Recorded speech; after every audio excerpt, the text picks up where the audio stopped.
میرے نبی فرمائیں گے یا اللہ میری امت کا حساب میرے حوالے کر دیں، تو اللہ تعالیٰ فرمائیں گے کیوں؟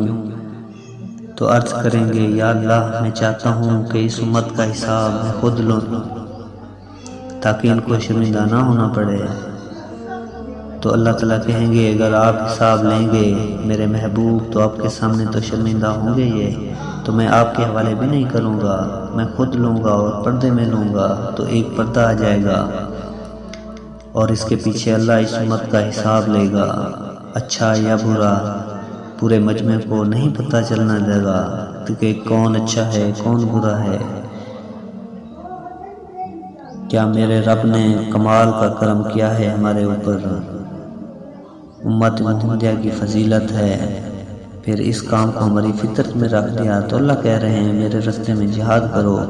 کیوں یا اللہ؟ کہا تم اس کام کے اہل ہو۔ دیا جانے کبھی یورپ کی گلی ساحوں میں،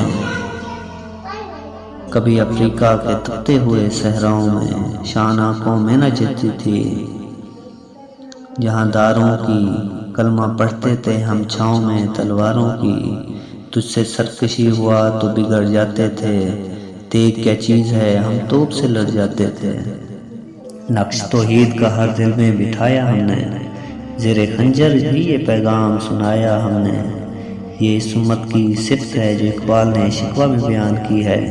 موت کیا چیز ہے زندگی ہے یا کوئی طوفان ہے، ہم تو اس جینے کے ہاتھوں مر چلے، آتی جاتی سانس کا عالم نہ پوچھ، جیسے ڈوری دار کا خنجر چلے گی۔